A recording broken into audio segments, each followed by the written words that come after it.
Hello, everybody. Good to be here. Hope you're all doing well wherever you are.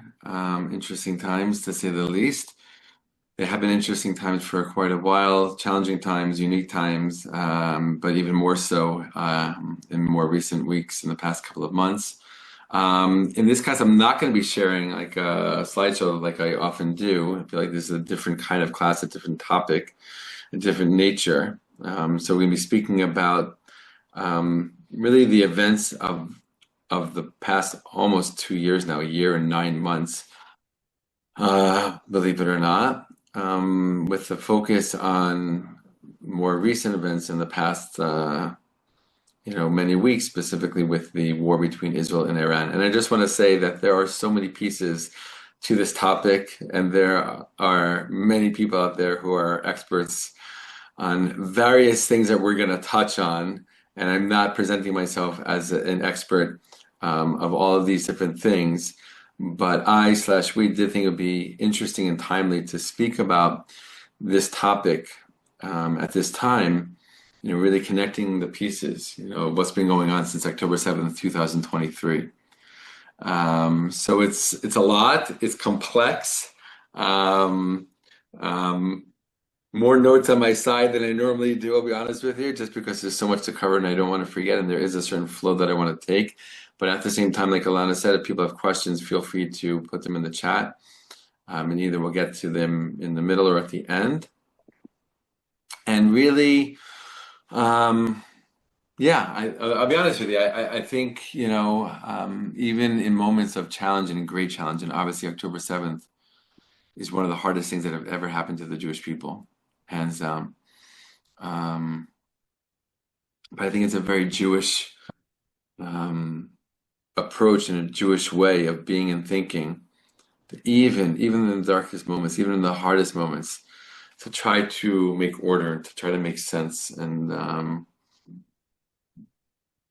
still obviously being aware of recognizing, respecting, and honoring the tragedy that took place.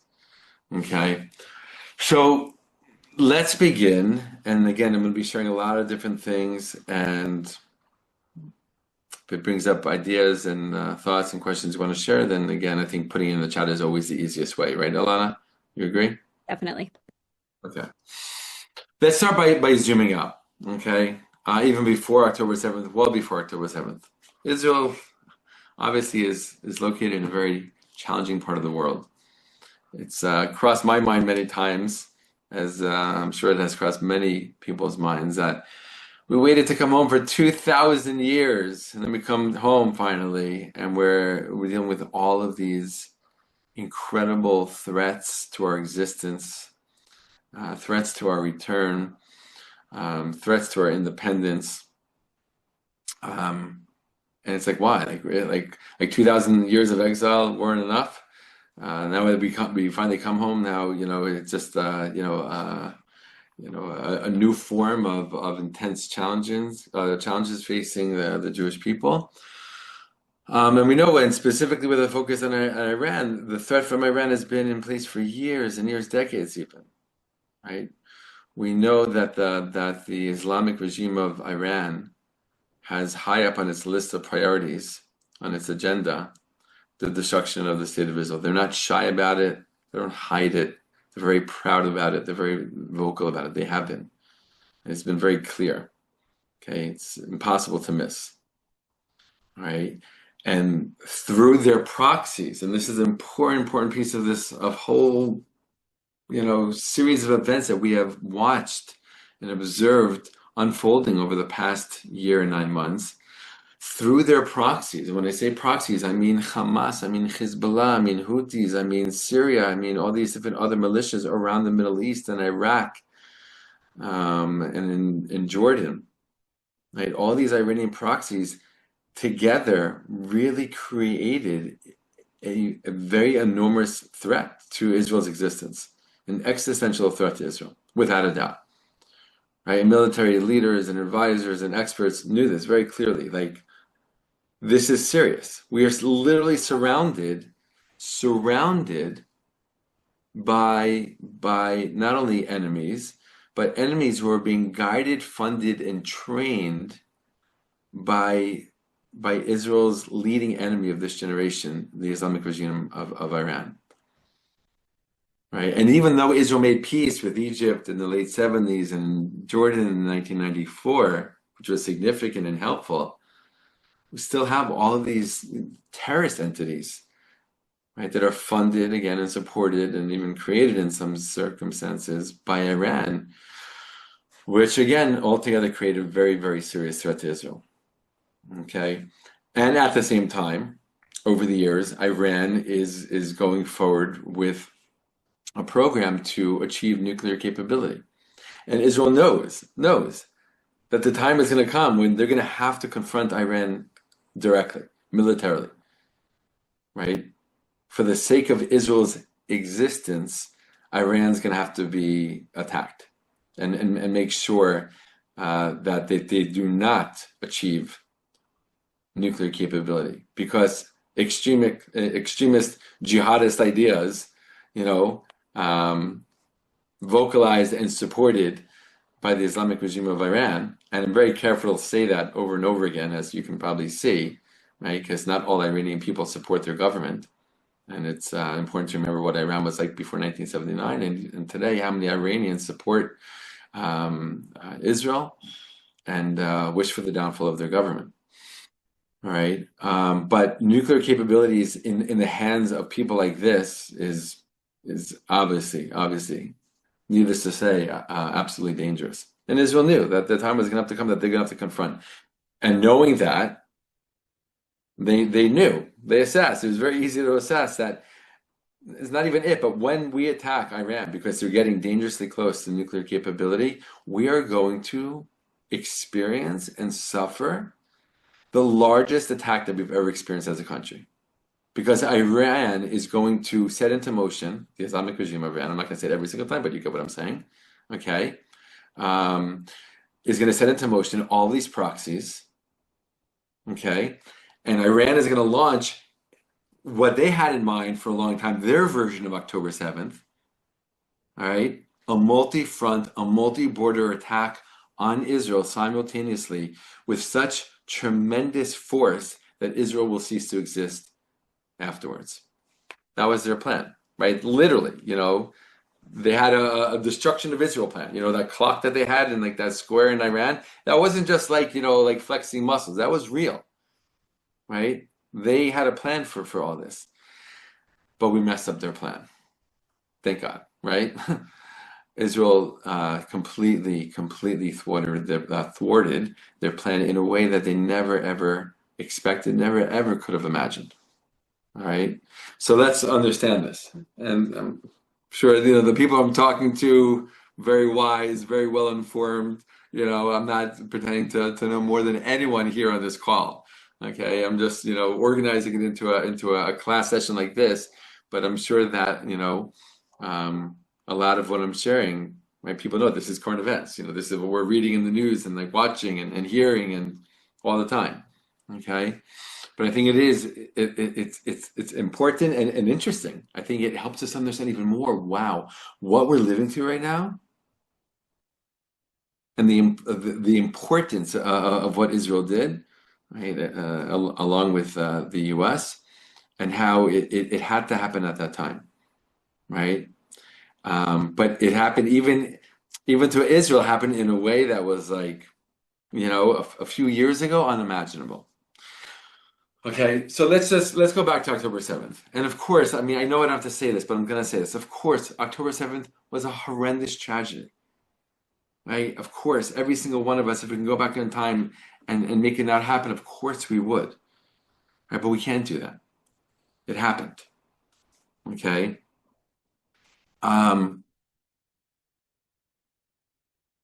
and we all remember, that day. We all remember where we were when we first heard what was happening. I might have shared this even in a previous class that I shared here with you guys.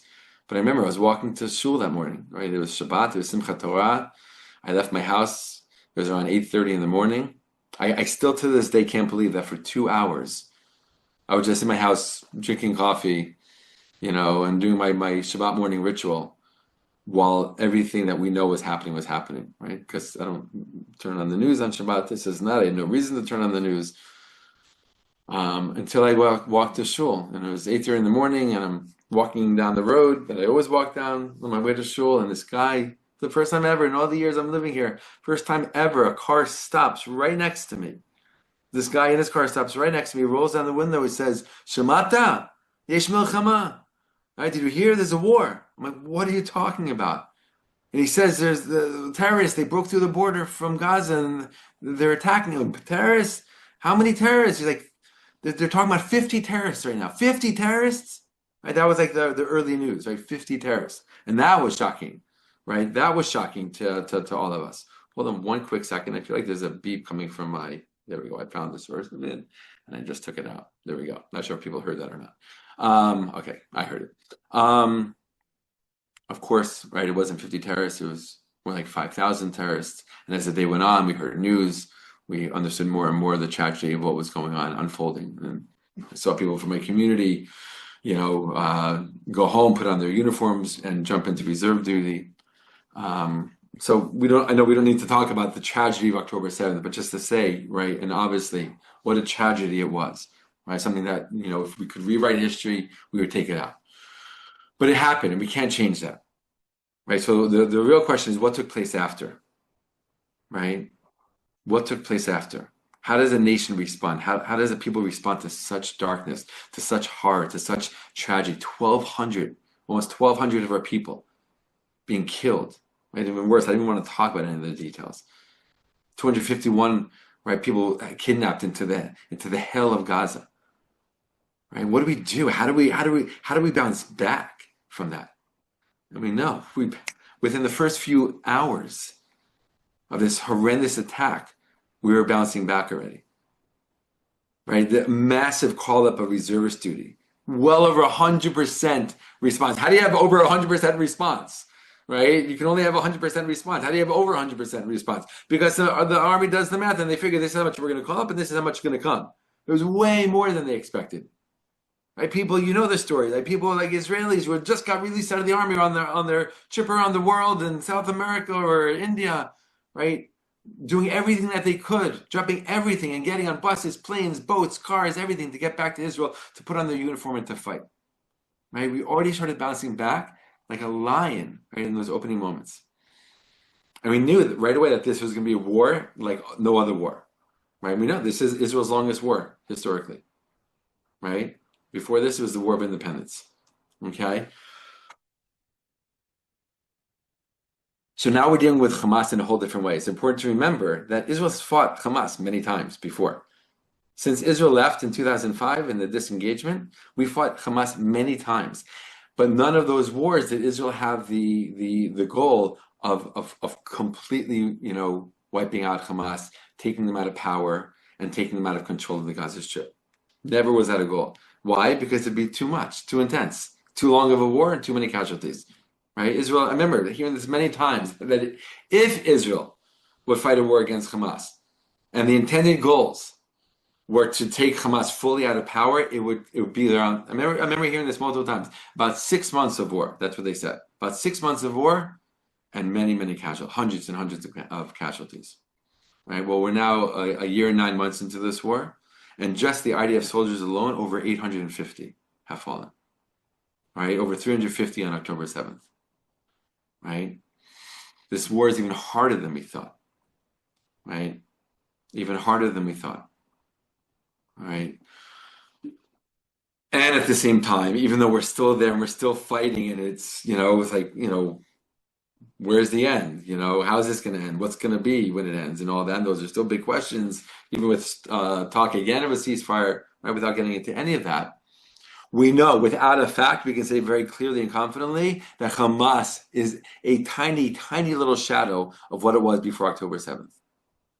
Right? So when we talk about the proxies around the Middle East that Iran helped either create, strengthen, train, fund, prop up, Hamas is nothing close to the threat that it once used to be. And now even then, every now and then we still actually see rockets being shot from the Gaza Strip. It's crazy, just this week. Right? It's crazy. But still, even with that, Hamas will never, ever, ever, ever be again the threat that they were before. Right? So that's one front. Okay? One of the biggest mistakes Hezbollah made, let's move on to them, southern Lebanon. Iran funded and created terrorist organization going back to the 1980s, right? In the vacuum that was created when the PLO was taken out of Lebanon as a result of the first Lebanon war. Hezbollah's worst decision was to join the war on October 8th, 2023. Okay? That was their downfall. That was already them preparing their coffin, right? Just getting involved in the war. I moved to Israel in 2004 for years and years and years, right? And specifically after the second Lebanon war in 2006, we heard, Hezbollah is a different kind of terrorist organization. They're not like Hamas. Hamas is like, like a little kid just can't wait to like shoot another rocket and do another thing. And Hezbollah is like they have like patience. They can go years and years without doing anything and then pop up and strike like crazy. And at the same time, we knew in the wake of 2006 of the Second Lebanon War that they were amassing and piling up more and more weapons. And no matter how many times Israel spotted, caught, and destroyed convoys of weapons coming from Iran through Syria to southern Lebanon, they were amassing more and more. And it got to the point where Israel knew this, like based on their intelligence, they knew this. And they knew that Hezbollah is probably the biggest threat for Israel in the Middle East. I remember hearing this for years, living here, that God forbid, the next time that we go to war with Hezbollah, it's going to be a different kind of war. And that Israel is going to suffer destruction and damage in a way it hasn't in a very, very long time. Why? Because Hezbollah amassed somewhere between 100,000 and 150,000 missiles, right? And hanging out on the northern border, they have pretty much, most of the country in their range. That was like a really scary thing. As someone living here, I can be honest with you, like that was freaky. That was freaky to hear. Will we ever go to war again with Hezbollah? And if so, what's it going to be like? I don't know what that's like to be in a war against such a massive arsenal. We're probably going to have to run to the bomb shelter all the time, and things are going to be damaged and destroyed all around us. I live 5 minutes away from one of Israel's main power plants, right? Iran was trying to target it in this last war in Hadera. It's like freaky. I'm like 30 minutes south of Haifa, where they have like these huge, massive tanks of chemicals that, Iran was targeting, and Hezbollah would and was as well. So it's like serious things. We're a tiny country with a lot of infrastructure squeezed into a small space. Wherever you live, there's something that our enemy wants to damage, and if they do, oy vavoy. Right? So we live with this for many, many years. What if? What if? What will it be like when we go to war again with Hezbollah? Because it was always not an if, it was a when. And then the war came, right? With Hezbollah, and there's many, many rockets, right? Many rockets. I live too far up north to really be affected by the rockets from the Gaza Strip. Every now and then we got, but barely anything. From the north, we're much closer where I live, right? So we had, sirens and bomb shelters and all that kind of stuff, going into the bomb shelters. But at some point, there was a different phase of the war where Israel started kicking into higher gear with Hezbollah, against Hezbollah, and everything changed, right? It's like we saw a different kind of war. Why? What did we see? We saw all those plans, all that intelligence that Israel had been amassing, and all the plans that they were creating and making for the day that would come, not if but when, and we would have to fight Hezbollah. I remember years ago, Israel went to the UN and literally presented them with folders, massive folders of documents saying, we know where their missiles are. They tell that to the UN. We know where their missiles are. They're hidden among civilian populations, just so you know, because the next time, whenever it will be, however many years it'll take, when they do attack us, just so you know, the damage is going to be great because of this intelligence that we're presenting you today, UN. So if you want to do something about that, if you want to prevent it, the time is now. Of course they didn't. But Israel warned the world well in advance, years and years, based on its amazing intelligence. So when that war with Hezbollah kicked into higher gear, we saw a different kind of war. I remember talking about it with like friends here. This is a whole different kind of war. This is like a war. October 7th came as a shock, right? Israel was not ready for it. We didn't have war plans against such a thing, right? We were fighting with all of our strength, all of our might, our leader, everything. right? And the soldiers, wow, unbelievable, right? But this was not like this would be being planned on some level, like on the spot. The war against Hezbollah when it hit that real stage was a whole different thing. And remember, everyone was like, "Whoa, this is like serious." We were just it was literally like a video game. I don't want to like lessen it so much, right? Because there still were casualties, but it was just like we knew where everything was because we had such incredible intelligence for well over a decade, and we're taking out missile launchers and we're taking out places where they stored the missiles. We knew what houses were holding missiles, like regular people's homes in the length of their home, they were keeping a missile. And we're just like going around just destroying left and right. And of course the leadership. And of course the commanders. And of course the generals. And of course the beepers. It was like literally watching a sci-fi movie that your country was carrying out in real life in front of your eyes. Right? So why do I say, and why do we say Hezbollah's, biggest mistake was October 8th, 2023, getting involved with the war? Because it brought their eventual downfall, right? Because now Israel was able to act on all that intelligence gathering and do unbelievable things to knock out that threat as well. And I can't tell you the relief as an Israeli, right, that we felt like for years, we used to think, oh my God, like I don't know what that's going to be like. What is that going to be like when we go to war with Hezbollah next? They have 150,000 missiles pointed at us.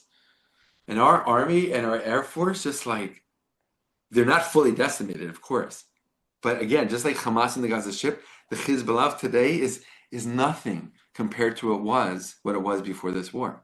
So much so that we know that when Israel went to war with Iran, they didn't even get involved. They said, we're not getting involved. The fact that Hezbollah didn't get involved during those 12 days of war with Iran was like, something has shifted big time. So what are we doing here? We're putting the pieces together that started on a horrible, dark day in our people's history. And what happened after that, right, was unbelievable strength and unbelievable might and an opportunity. As hard as that is to say, I don't like saying that. But basically, their attack on us brought their downfall. Their attack on us, right, basically with all the horror with that and all the mourning and all the pain that brings until today and that we're all feeling. But it basically opened up the doors for Israel to say, that's it, we're done here.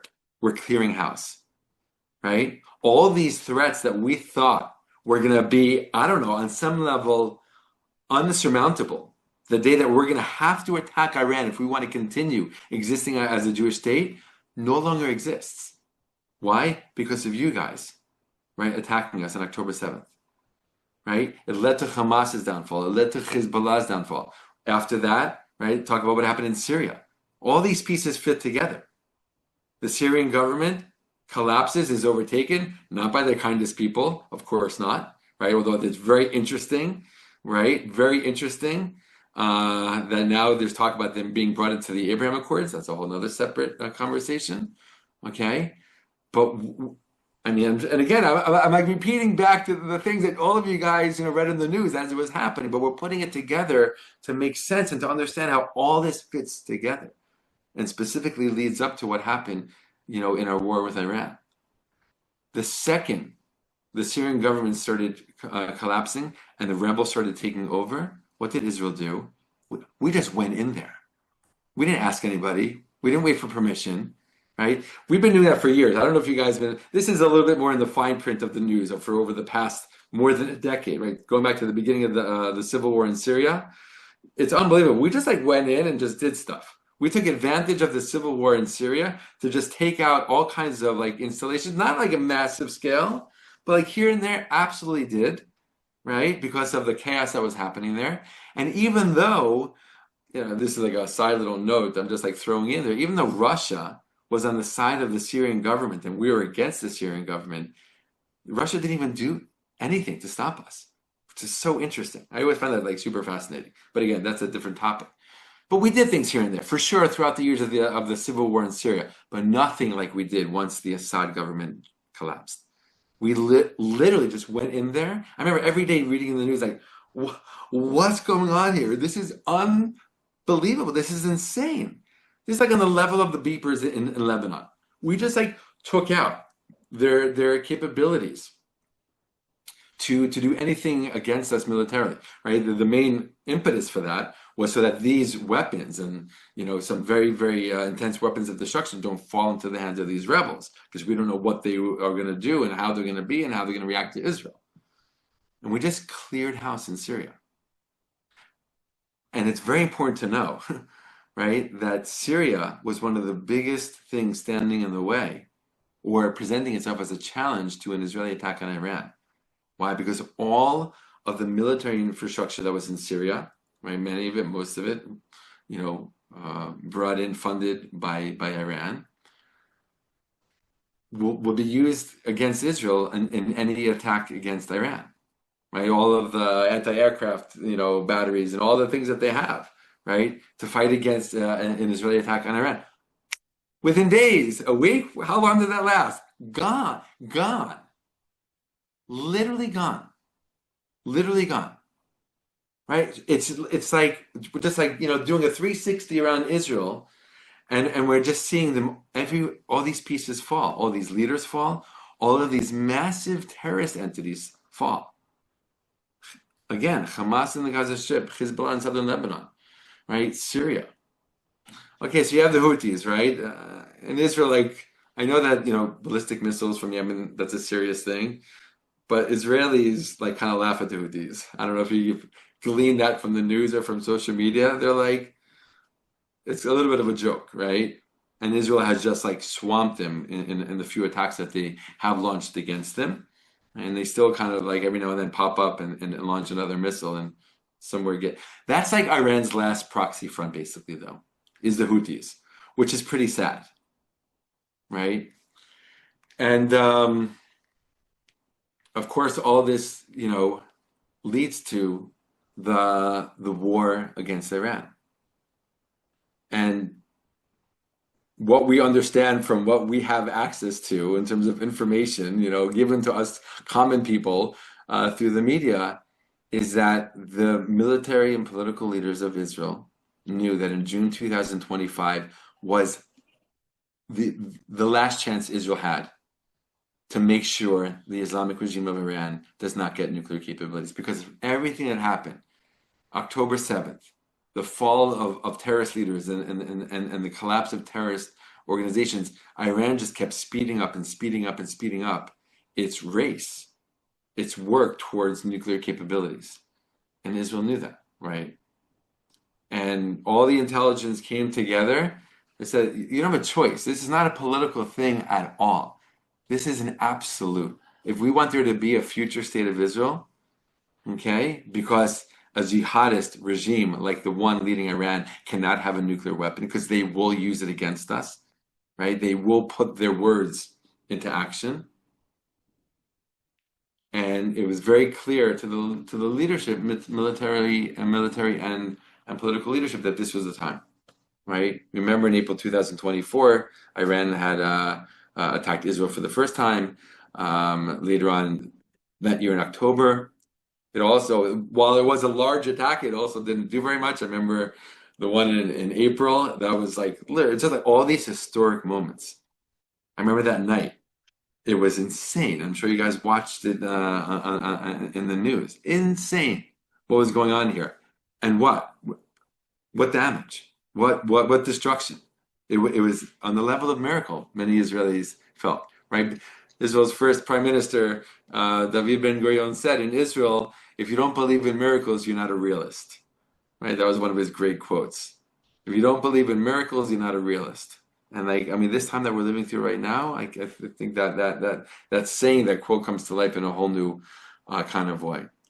So obviously, not a simple thing to attack Iran, and I'm no military expert, and you guys have read a ton, I'm sure, about, what happened and how it happened and all that.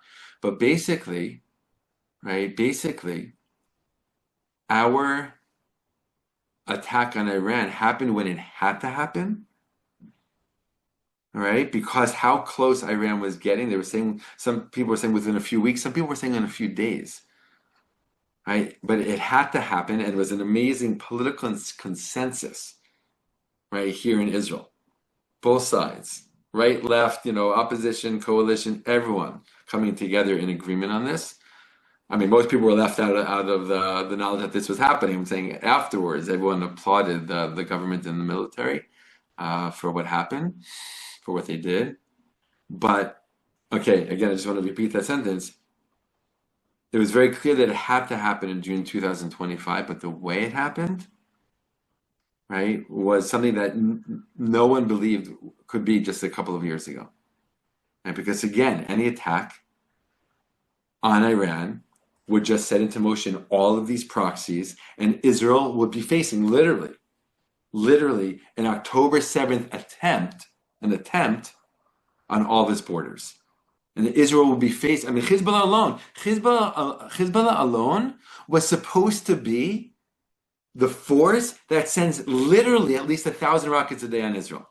If Israel ever dares to attack Iran, that was the plan. Hezbollah alone was going to just wreak havoc on Israel if they ever attempt to attack Iran. We attacked Iran, as I said before, and as you guys know, where was Hezbollah? They said, we're not going to get involved. You're not going to get involved. Your whole existence is Iran. That's the reason you exist. Iran created you for exactly a moment like this. And when the moment comes, you're staying out. Right? It's just simply unbelievable, right? How all these things connected, right? And how all these things came together to allow the attack of Israel on Iran to take place, to happen, to unfold in the way that it did. I mean, think about it. I mean, I can go through all the different facts. You guys have read it, right? You guys have read it. I'm not going to sit here and go through all the statistics, right? Okay, but one thing I want to say, which is an unbelievable statistic, not one of our fighter jets got shot down. Not one of our people, not one of our soldiers, whether in the air or on the ground, and now we know that there are guys on the ground, there are commandos on the ground. Not one of them was killed. Not one. Israel, attacked Iran, a country 70 times as big as us, 10 times the population, and not one of our soldiers gets killed. Not one of our planes gets shot down. We had complete, air dominance in all of Iran. It's unbelievable. Right? So it's due to a lot of different things. Our training, our intelligence, right? The whole story of Assad in Iran for years, and the drones that then went and attacked all these different, missile launchers. It's like literally like we're living through Jewish sci-fi today. If the beepers wasn't enough, right? They say they said right afterwards. They said what happened with the Mossad in Iran was like the beeper story on steroids. That's what they said. Right, the beeper story was like, wow, this was even higher. Okay, and of course, right. So we talked about Israel's military might, our intelligence, right, for the reasons why the attack on Iran was so successful, along with America's participation in Operation Midnight Hammer, going towards, going Yes, on mute. towards. I'm on mute. No, specifically towards the nuclear sites. But we know, I'll just say some of the stats. We know we took out their military leaders. We took out nuclear scientists. We took out military sites and launchers. And not only, it wasn't only about the nuclear threat, right? We have to understand that, right? Israel's attack on Iran and Israel's fear of Iran was not only about their nuclear capability, it was about their growing arsenal of ballistic missiles. Right, we went into this war with them, estimating around 2,000 ballistic missiles. They were well on their way to 4,000 missiles soon, and within a year or so, 8,000 missiles. Right, and we saw the damage of what the few ballistic missiles that did get through, what they did, what they caused. I'm sure you saw it on the news, the images. I went to some of these sites to volunteer in the days after. I've never seen anything like this in Israel. That's the kind of we expected that's what the whole country on some level, not the whole country, but places like that around the country would look like with the war against Hezbollah. But it didn't happen. It happened. Wherever it did happen, it was a tragedy. I saw it again with my own eyes. I talked to people, they were lost their everything. Horrible, horrendous. People died. People are homeless, injured. Right? But a fraction of what it could have been. right? Because who we were facing and what we could have faced if it wasn't literally for the downfall of our enemies around the Middle East post October 7th. I want to share one last thing in closing, and then we can go to any. I see some comments and questions popping up. I mean, how do you close a discussion like this? You know, it's like maybe that's just like left open. But it reminds me of one thing. It does remind me of one thing. I'm not sure how this is going to sit with everybody, but I think it's important to share. And it's okay if you don't, if it doesn't sit well with you, that's fine. I'm not forcing it on you. If you don't agree with it, that's also fine. You don't, you know, but there's something about it that I feel like is very parallel. And I really feel like it's connected to like the Jewish people's like ability to extract and to create light out of darkness. Okay. Going back to 2014, I remember this so well. I was 10 years into us living here, my wife and I. At the time, we had 3 kids. And that summer, at the beginning of that summer, around June 2014, there was 3 teenage boys who were kidnapped. Right? They were hitchhiking at this very popular hitchhiking place south of Jerusalem. I remember when we first heard about it, like devastating. 3 teenage boys on their way home from yeshiva were kidnapped by Palestinian terrorists, Hamas terrorists. And the whole, the nation went into a whole, for days, a couple of weeks, we didn't know where they were, what was happening with them. There was there's a massive, massive search, soldiers, police, all kinds of people out there searching for these boys. And in the end, right, we found that they were killed on right away, within minutes of being kidnapped, right? But because Israel started searching for them, as a result of that, we started arresting a lot of Hamas terrorists in the West Bank. And because we started doing that, Hamas from the Gaza Strip started sending over tons of rockets at Israel. And it was like one of those classic things. At first, Israel just responded a little bit, we don't want a war, just a little bit. And it got to a point like, okay, if you don't stop, there's going to be a war. And they didn't stop, and there was a war. Okay? And that was the war, there was a 50-day war. Remember, it felt so long, 50 days. Wow, 50 days. 2014 summertime. And in that war, there was this crazy incident that happened. It was literally caught on camera. It was in the middle of the night, but it was caught on one of those like night cameras by security. There were terrorists from the Gaza Strip who walked from the Gaza Strip underground through a tunnel that they had dug that popped up into fields inside of Israel outside the kibbutzim. Now they expected to pop up out of the chute on the other side in Israel into a big field where wheat was still growing. They didn't realize, that the wheat was harvested about a week before. And when they popped up, they were completely exposed by the night cameras. And they were noticed, and soldiers were informed, and they were shot at. Some of them were killed, and others fled back into Gaza. Why do I mention this? Because as a result of this war, we discovered these tunnels. A lot of terrorists were arrested. Okay? And what came out of that, and it sounds kind of crazy, especially right now, but what came out of that is that they were planning a huge attack on Israel that year around the Chagim, around Rosh Hashanah, using multiple tunnels to target multiple communities. And those tunnels were found by the IDF and destroyed. Why were they found? Because of this war. Why did this war begin? Because Hamas started shooting rockets at us. Why did Hamas start shooting rockets at us? Because we were arresting Hamas terrorists in the West Bank as we were looking for 3 of our boys who were kidnapped. Now, I can't say this. I can't make the connection. It's not okay for me to say this. But the mother of one of these boys, Rachel Frankel, the mother of one of these boys who was kidnapped and killed, okay, she said it. And therefore, I can share it with you. It's not my words, it's her words. She said, my son's death and the death of his 2 friends, right? It's an intense thing to say. She basically saved the country. At least saved all these people from being killed later on that year. And she said with her own words, if that's how it had to happen, if his death brought the saving of all these lives, I can accept that. like crazy. And again, this is in no way, of course, you guys know me, right?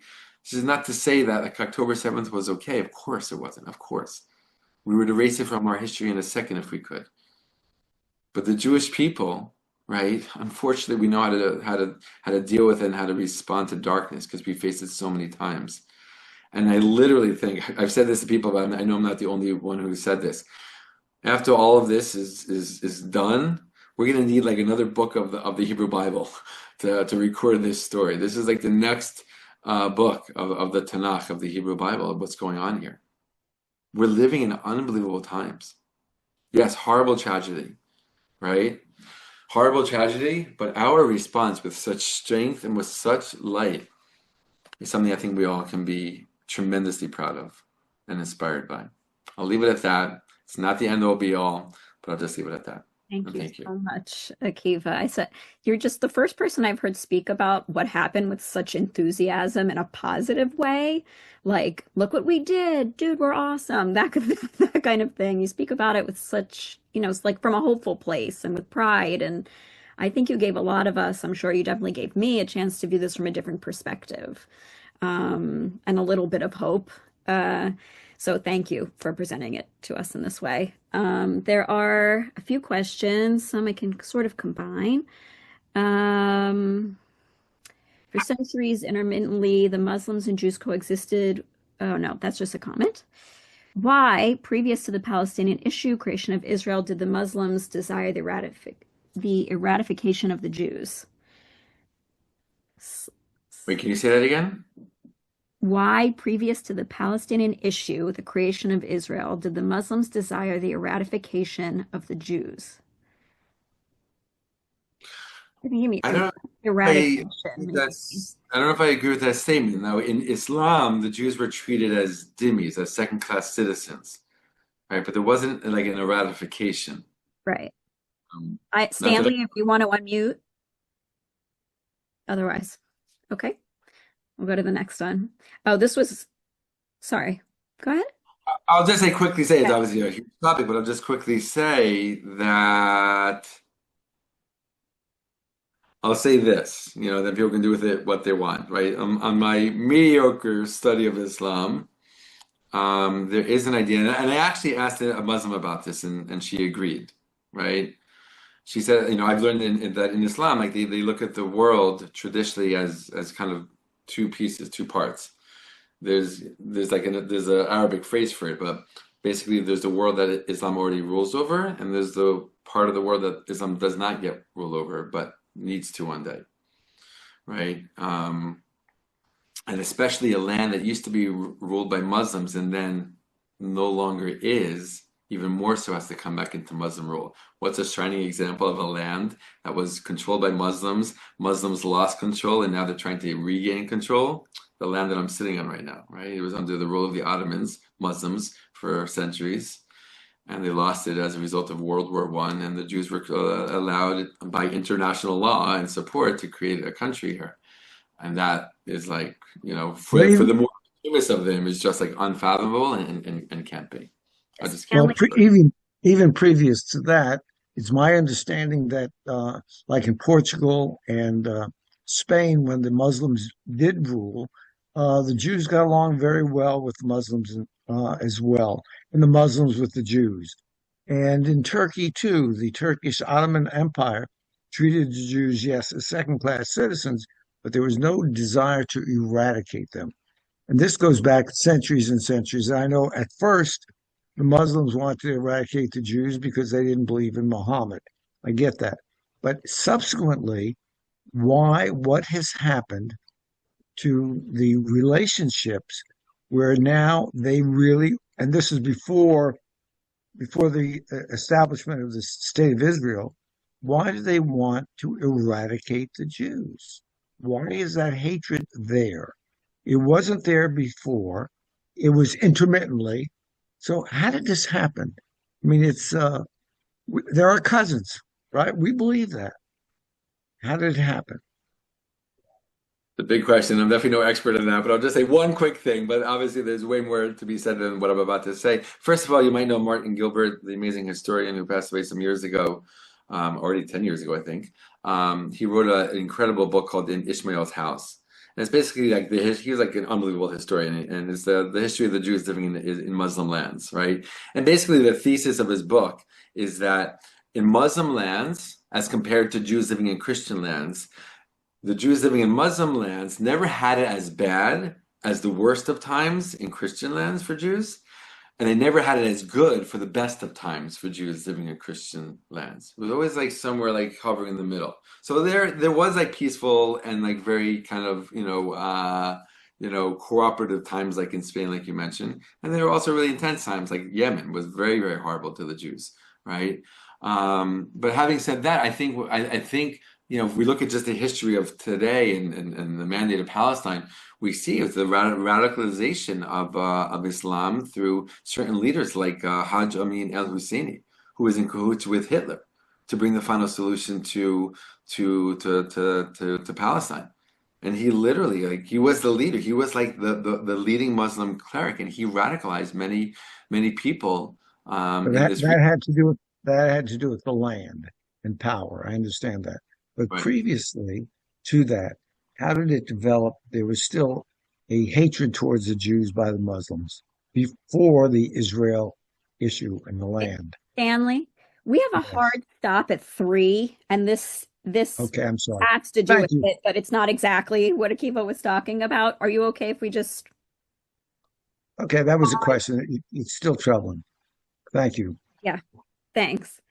Sure. While leadership in the US says that they've completely destroyed or obliterated Iran's nuclear capabilities, we're now hearing that it will only take them a matter of months to recover.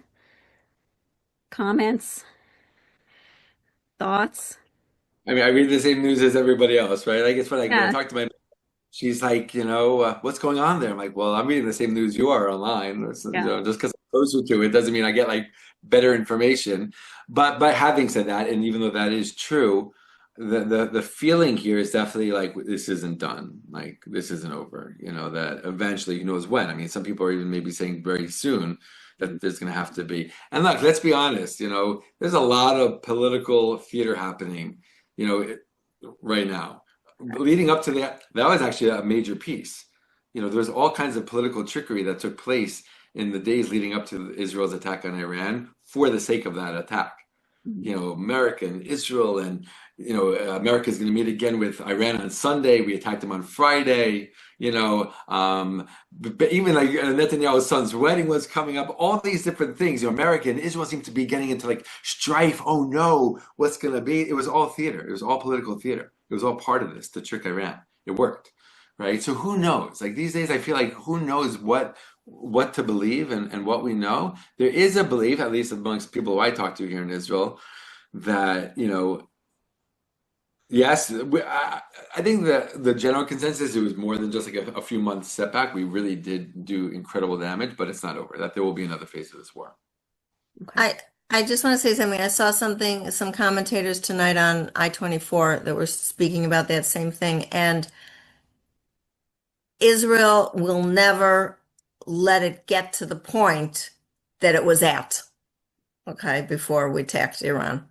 So even though you hear a couple months, you hear a year, all different kinds of things, but we'll never let it get back to that point again. Okay. So Thanks, Pam. Harry's asking, does I just put my email address in the chat because I saw somebody ask. I'm Good. happy to share my contact information if you want to talk about this further. You can email me at akivagersh@yahoo.com. You can see it in the chat. You want to go now? Or do you have time for another question? A few more minutes, yeah. Okay. Harry's asking, does it not resonate in Iran that if they use nuclear weapons, Israel would respond with its arsenal? What's their mindset? Okay, great question. Great question. We have to understand, and with all due love and respect, right? The West, generalizing obviously, has not understood for years that the radical jihadist Islamist mindset is not like ours. They don't care about the death of their own people. Let's be honest. They're shooting rocket. Let's be honest. In the April 2024 attack on Israel, one person died. It was a Palestinian. They don't care. They're shooting rockets at places like Jaffa and Haifa, right? Jerusalem, where there's tons of Arab Muslims living there. They don't care. They don't care. It's part of their theology. It's part of their radical theology, this end of days war. If it kills some of their own people, okay, that's just how it needs to go down. And we've seen this for decades. We've seen this for decades. Political leaders around the Middle East have said it themselves. What's his name? Nasser from Egypt, right? In the 60s and 70s, he said it himself. He said, I'm willing to. Actually, I think it was actually Anwar Sadat who said this before the peace deal. I think Sadat said this. I'm sorry. I'm sure Nasser said something very similar. Sadat said this. I'm willing to sacrifice 1 million Egyptian lives to destroy Israel. They don't care. They're no matter what nice suit they put on, these are radicals, right? With a theology that we just cannot understand, right? It doesn't make sense to us. Our tradition is so polar opposite, right? In terms of these things, death to them is okay. So it's part of it. They don't care. So they don't care if their people die. I have a question I just want to throw in there. Why are we telling everyone how we did things? On a like the Mossad stuff. I mean, obviously everyone knows beepers are going off and stuff like that, but like things that we did, like that no one would know about that maybe we could use again are now public knowledge. Great question. I'm not sure if I have an answer for that one. That's a good one. I will say this. I mean, I think there's some like in the Israeli mentality, there's like we want to let you know what we did, because it's part of it. It's like it's part of the damage. We duped you for like 15 years. The beepers thing. We created a company and we sold you the beepers that exploded in your pockets. We had guys on the ground with trucks driving on Iran. You had no idea. We got people into the nuclear facilities and sticking in, disc on keys and destroying your computer system. We want you to know that it's part of the strategy. It's like, They're okay. and more to come. It's like freaking them out, and I think it works. Yeah. And Larry, believe me, Alana, what we're telling them is like a right. little tiny I bit of figured. what we do. No, I'm like, no, don't. You could use that again, As Akiva said, we're just telling them the things that are like, wow, we did this, so Yeah, exactly. Larry says, thank you for your presentation. Question, what are your feelings about the war in Gaza? That's a good question, Larry. Do you have any specific part of We have the war 5 hours for that one. hostage situation? Are we any closer? Like, what do you want, Larry? Okay. I'll just say Just this. general comment, Okay. Right. because I know that it's a all-night comment. Yeah. Right. And I'm also just a regular guy living in Israel, obviously. And I know you guys know that. I'm not a Mossad agent and I'm not secretly in the military. But I will say this. I think I'm going to say one thing. I think it directly answers your question, but on some level, even if it doesn't, I think it's okay. We were obviously, I mean, this is like the most, unnecessary statement to make. We were heavily damaged on October 7th, right? And Israel's society is not the same as a result. It never will be. I have heard from, and I've met myself, people who feel so incredibly betrayed by people in Gaza. The first time I went down to the Gaza area after October 7th to visit, to see it for myself, obviously the war's still going on now, so obviously it was still going on then. I was in Sderot. I used to bring groups there all the time on tours. And specifically, there's this one hill at the very edge of Sderot, less than a kilometer away from Gaza, where you can see into Gaza, and it's like a good educational spot to talk about everything. So I went there, and I was with my mom. My mom was visiting actually from New York at the time, and so we're talking English, of course. And this woman was standing right by us. She filled with tattoos and everything, and she hears us speaking English, so she starts speaking to us in English as well. She had pretty good English. And she basically tells us, she's like, for years, I drove people from Gaza to Israel from the border. I brought them to the hospitals. I brought them into my house. I gave them food. I gave them money. I gave them clothing whatever they needed. And many of us here did that. Many of us here did that. And look what happened. Not only were we taken advantage of, they used their visits into our communities and our homes to collect intelligence about our communities so that on October 7th, they can kill more people more quickly. And they knew, they had maps. They knew where like the head of the local defense force was. They knew where certain families were. They knew this stuff. Why am I saying that? You know, what do I think about this war? I think, you know, a lot of Israelis, while it's a tiring war, it's intense. The day after, you know, the day after the ceasefire with Iran, after we and the U.S., you know, delivered a tremendous damage to Iran. What did we wake up to the very next morning? The very next morning, we woke up to 7 soldiers being killed in Gaza. It's like what, we have no time to breathe here? Like not a half a day to celebrate what just happened and ride that high? The next day, we were crushed again. So on one level, it's an impossible war. It's like, you know, like how can we keep doing this? Our boys are dying. And on another level, like we cannot leave Hamas in power. And I think that's like across the political spectrum. That's no longer like a certain like right-wing kind of thing to say or believe. This woman who I spoke to in Sderot with tattoos is like, we need to finish this war until it's over. And when it's over, it means when Hamas is no longer in power. And it's hard and it's long and it's causing a lot of deaths. But how many deaths, God forbid, 1,000,000 times, how many deaths will there be in the future if Hamas stays in power? That's the real big fear of many Israelis, I believe. So trying to like sum up what I think a lot of Israelis feel. Thank you. A longer answer than that is required, but I'll just keep it at that. All right. I know you have a hard time with Thank you. 3. It's 3. Okay. So thank you so much. Again, everyone feel free to unmute. And I hope we And use my email. I'm a Email, communicative please. person at yahoo.com. Really feel free to email me. Happy to talk further. Just need to go right now. But thank you for the invitation and thank you for this opportunity and thank you for your sensitivity and openness. So really appreciate it. Toda. Thank you. You're welcome. Bye. Shalom. I'm Yisrael Chai. I'm Yisrael Chai. Amen. Israel Chai, of course.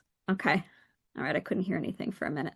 All right, everyone. Schmooze now. If you'd like to stay, you can. If not, we will hopefully see you at our next program.